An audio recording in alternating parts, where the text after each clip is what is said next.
9. A Tangled Tale by Lewis Carroll. Chapter 2. Not 2. Eligible apartments. Straight down the crooked lane and all round the square. "Let's ask Balbus about it," said Hugh. "All right," said Lambert. "He can guess it," said Hugh. "Rather," said Lambert. No more words were needed. The two brothers understood each other perfectly. Balbus was waiting for them at the hotel. The journey down had tired him, he said, so his two pupils had been the round of the place, in search of lodgings, without the old tutor, who had been their inseparable companion from their childhood. They had named him after the hero of their Latin exercise book, which overflowed with anecdotes of that versatile genius, anecdotes whose vagueness in detail was more than compensated by the sensational brilliance. "Balbus has overcome all his enemies," had been marked by their tutor in the margin of the book. Successful bravery. In this way he had tried to extract a moral from every anecdote about Balbus.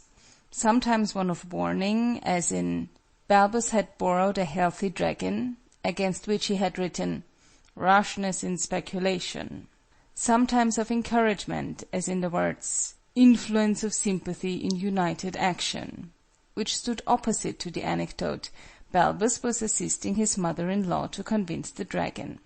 And sometimes it dwindled down to a single word, such as "prudence," which was all he could extract from the touching record that Balbus, having scorched the tail of the dragon, went away.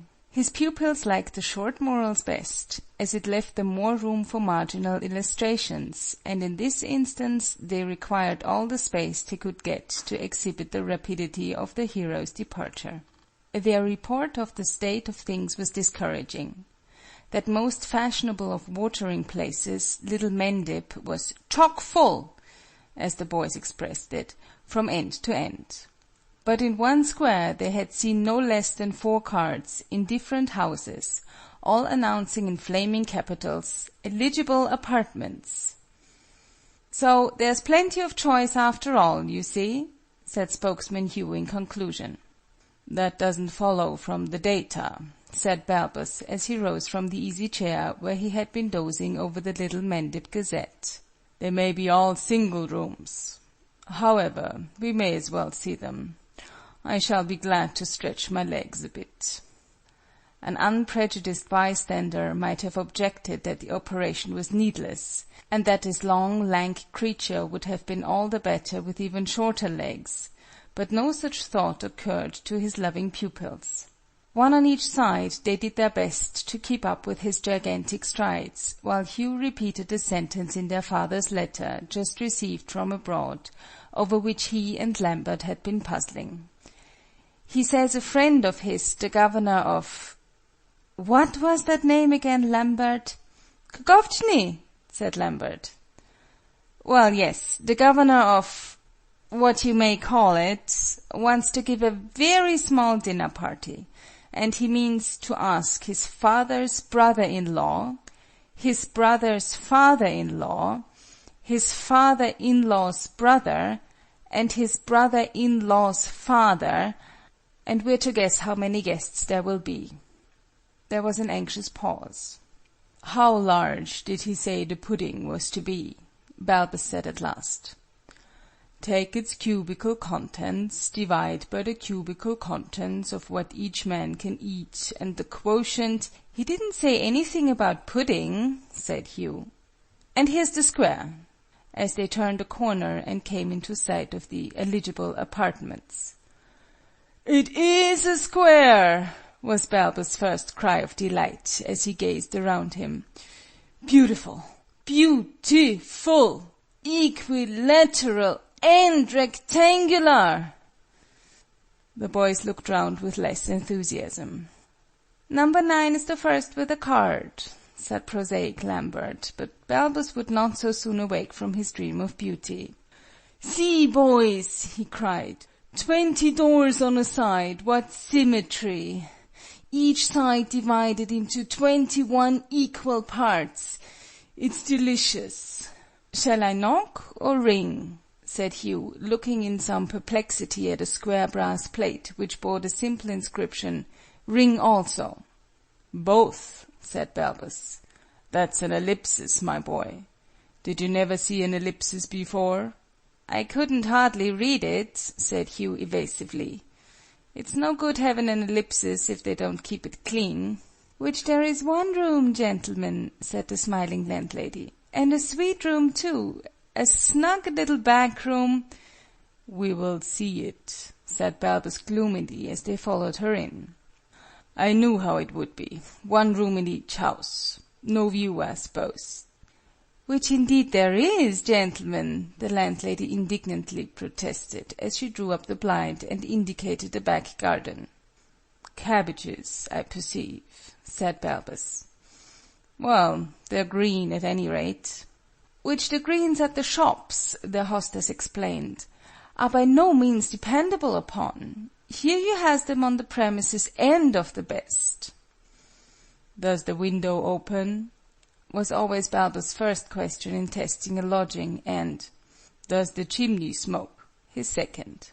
Satisfied on all points, he secured the refusal of the room, and they moved on to number 25. This landlady was grave and stern. "I've no but one room left," she told them, "and it gives on the back garden." "But there are cabbages," Balbus suggested. The landlady visibly relented. "There is, sir," she said, "and good ones, though I say it as shouldn't. We can't rely on the shops for greens, so we grows them ourselves." "A singular advantage," said Balbus, and after the usual questions they went on to 52. "And I'd gladly accommodate you all if I could," was the greeting that met them. "We are but mortal." "Irrelevant," muttered Balbus. "And I've let all my rooms but one." "Which one is a back room, I perceive," said Balbus. "And looking out on cabbages, I presume?" "Yes, indeed, sir," said their hostess. "Whatever other folks may do, we grows our own. For the shops—" "An excellent arrangement," Balbus interrupted. "Then one can really depend on their being good. Does the window open?" The usual questions were answered satisfactorily, but this time Hugh added one of his own invention. "Does the cat scratch?" The landlady looked round suspiciously, as if to make sure the cat was not listening. "I will not deceive you, gentlemen," she said. "It do scratch, but not without you pulls its whiskers. It'll never do it," she repeated slowly, with a visible effort to recall the exact words of some written agreement between herself and the cat. "Without you pulls its whiskers." "Much may be excused in a cat so treated," said Balbus, as they left the house and crossed to number 73, leaving the landlady curtsying on the doorstep, and still murmuring to herself her parting words, as if they were a form of blessing. "Not without you pulls its whiskers." At number 73 they found only a small shy girl to show the house, who said, "Yes, in answer to all questions. "The usual room," said Balbus as they marched in. "The usual back garden, the usual cabbages. I suppose you can't get them good at the shops?" "Yes, said the girl.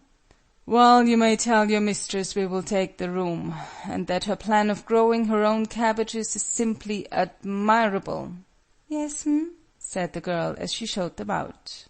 "1 day room and 3 bedrooms," said Balbus as they returned to the hotel. "We will take as our day room the one that gives us the least walking to do to get to it." "Must we walk from door to door and count the steps?" said Lambert. "No, no! Figure it out, my boys, figure it out!" Balbus gaily exclaimed as he put pens, ink, and paper before his hapless pupils and left the room. "I say, it'll be a job," said Hugh. "Rather," said Lambert. End of chapter 2.